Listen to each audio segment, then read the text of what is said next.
الحمد لله وكفى وسلام على عباده الذين اصطفى أما بعد فأعوذ بالله من الشيطان الرجيم بسم الله الرحمن الرحيم إنما المؤمنون إخوة فأصلحوا بينكم وقال النبي صلى الله عليه وسلم حق المسلم على المسلم ست قيل ما هن يا رسول الله قال إذا لقيته فسلم عليه وإذا دعاك فأجب وإذا استنصحك فانصح له وإذا مرض فعده وإذا مات فاتبعه أو كما قال عليه الصلاة والسلام۔ میرے محترم بزرگوں اور میرے عزیز ساتھیوں، آج میں نے قرآن کریم کی ایک آیت اور ایک حدیث مبارکہ تلاوت کی ہے۔ انشاءاللہ اسی کی روشنی میں گفتگو کروں گا۔ میرے محترم بزرگوں اور میرے عزیز ساتھیوں، اللہ کے رسول علیہ السلام نے فرمایا کہ ایک مسلمان کے دوسرے مسلمان پر 6 حق ہے۔ 6 حق ہے۔ وہ حق کیا ہے؟ انشاءاللہ آج ہم حدیث کی روشنی میں اس بات کو جانیں گے۔ اللہ کے رسول صلی اللہ علیہ وسلم نے فرمایا کہ سب سے پہلا حق مسلمانوں کے ایک مسلمانوں کا دوسرے مسلمانوں پر یہ ہے کہ قال اذا لقیتہ فسلم علیہ، کہ جب کسی مسلمان بھائی سے ملاقات ہو تو آپ سب سے پہلے اس سے سلام کریں، السلام علیکم ورحمۃ اللہ۔ اور دوسرا حق بیان فرمایا کہ ایک مسلمان کا دوسرے مسلمان پر یہ حق ہے کہ وَإِذَا دَعَاكَ فَأَجِبْ، جب کوئی آپ کو دعوت دے تو آپ اس کی دعوت کو قبول کریں۔ یہ ایک مسلمان کا دوسرے مسلمان پر دوسرا حق ہے۔ اور اللہ کے رسول صلی اللہ علیہ وسلم نے تیسرا حق بیان فرمایا کہ وَإِذَا اسْتَنصَحَكَ فَانصَحْ لَهُ، جب آپ سے کوئی اچھا مشورہ طلب کرے، جب آپ سے کوئی خیر خواہی چاہے، مثلاً کوئی دکان چلانے کے لیے باتیں کر رہا ہے، آپ سے رائے مشورہ لے رہا ہے، یا پڑھائی کے بارے میں آپ سے مشورہ لے رہا ہے کہ ہمیں فلاں چیز پڑھنی ہے یا فلاں چیز کی دکان کرنی ہے، آپ اس بارے میں مجھے مشورہ دیجیے، تو آپ سے اگر کوئی خیر خواہی کوئی مشورہ طلب کرتا ہے تو آپ اس کو بہتر سے بہتر مشورہ دیں۔ اور چوتھا حق اللہ کے رسول صلی اللہ علیہ وسلم نے فرمایا کہ ایک مسلمان کا دوسرے مسلمان پر چوتھا حق یہ ہے کہ وَإِذَا عَطَسَ فَحَمِدَ اللَّهَ فَشَمِّتْ، کہ جب کسی مسلمان بھائی کو چھینک آئے اور وہ الحمدللہ کہے تو آپ اس کی جواب دیجیے، اب اس کا جواب دیں۔ یہ حق ہے ایک مسلمان کا دوسرے مسلمان پر۔ اور پانچواں چیز فرمایا وَإِذَا مَرِضَ فَعُدْ، کہ جب کوئی بیمار ہو جائے، جب کوئی بیمار ہو جائے تو آپ اس کی عیادت کیجئے، آپ اس کی مجاز پرسی کیجئے، آپ اس کے گھروں پر جائیں، آپ اس کے گھروں پر جائیں، اور ہو سکے تو آپ سے ان کے لیے کچھ سامان بھی لے کر پھل فروٹ وغیرہ بھی لے کر جائیں۔ گویا کہ بیماروں کی عیادت کرنا ایک مسلمان کا دوسرے مسلمان پر حق ہے۔ آج ہم نے ان حقوں کو نہیں سمجھا۔ اور چھٹا حق اللہ کے رسول صلی اللہ علیہ وسلم نے فرمایا کہ جب کسی کا انتقال ہو جائے، جب ہمارے معاشرے کے اندر، ہمارے محلے کے اندر، ہمارے آس پاس بستیوں کے اندر اگر کسی کا انتقال ہو جائے تو آپ اس کے جنازے کے اندر شرکت کیجیے۔ یہ ایک مسلمان کا دوسرے مسلمان پر حق ہے، اور ان حقوں کے اندر آج بڑی کوتاہی کی جاتی ہے۔ آئیے انشاءاللہ ہم نے مختصر طور پر، اجمالی طور پر ہم نے یہ 6 حق بیان کر دیے ہیں، آئیے اس کی مختصر ہم تفصیل کے ساتھ سمجھتے ہیں۔ اللہ کے رسول صلی اللہ علیہ وسلم نے سب سے پہلا حق ایک مسلمانوں کا دوسرے مسلمان پر یہ فرمایا کہ قال اذا لقیتہ فسلم علیہ، کہ جب آپ کسی مسلمان بھائی سے ملاقات کریں یا ملاقات ہو تو سب سے پہلا کام ان سے آپ سلام کریں۔ عن ابی ہریرہ رضی اللہ عنہ قال قال رسول اللہ صلی اللہ علیہ وسلم، ایک جگہ ایک حدیث ہے، اس حدیث کے اندر فرمایا لا يدخل الجنت حتی تؤمنوا، لا يدخل الجنت، کہ آپ جنت کے اندر نہیں جا سکتے، آپ جنت کے اندر داخل نہیں ہو سکتے حتی تؤمنوا، یہاں تک کہ آپ مومن ہو۔ جنت میں داخل ہونے کے لیے، جنت کے دخول کے لیے ایمان شرط ہے۔ اگر آپ کے پاس ایمان نہیں ہے تو آپ جنت کے اندر نہیں جا سکتے۔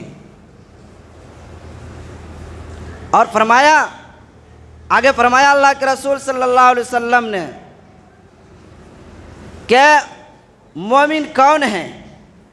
فرمایا مومن وہ ہے جو آپس میں ایک دوسرے سے محبت کرے، مومن وہ ہے جو آپس میں ایک دوسرے سے محبت کرے۔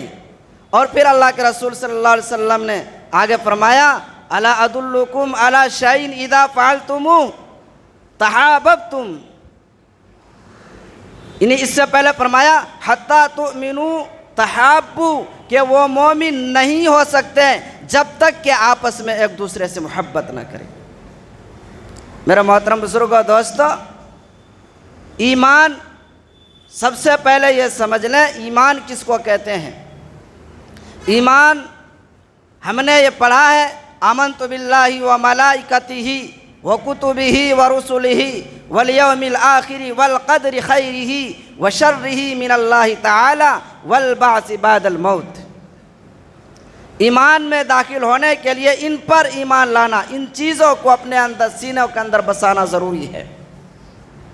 تو فرمایا حتی تؤمنوا ولا تحابوا، کہ وہ مومن نہیں ہو سکتے جب تک کہ آپس میں محبت نہ کرنے لگے۔ اور پھر آگے اللہ کے رسول صلی اللہ علیہ وسلم نے فرمایا ولا تحابوا الا ادلکم علی شیء اذا فعلتموہ تحاببتم، کیا میں آپ کو ایسی چیز نہ بتلاؤں، کیا میں آپ کو ایسی چیز کی طرف رہنمائی نہ کروں جس سے آپ آپس میں محبت کرنے لگے، جس سے آپ آپس میں محبت کرنے لگے۔ فرمایا اللہ کے رسول علیہ السلام نے افشوا السلام بینکم، کہ آپس میں سلام کرو، آپس میں سلام کو رواج دو، سلام کو خوب پھیلاؤ۔ میرے محترم بزرگوں، دوستو، یہ ایمان کی حقیقت ہے۔ آج ہم نے ایمان کے فلسفے کو نہیں سمجھا، اسلام یعنی سلام کے فلسفے کو ہم نے نہیں سمجھا۔ سلام کا فلسفہ کیا ہے؟ آج سمجھ لیں سلام کا فلسفہ کیا ہے۔ جب ایک بندہ، بات کو غور سے سنیے، جب ایک بندہ کہتا ہے السلام علیکم ورحمۃ اللہ وبرکاتہ، اس کا فلسفہ کیا ہے؟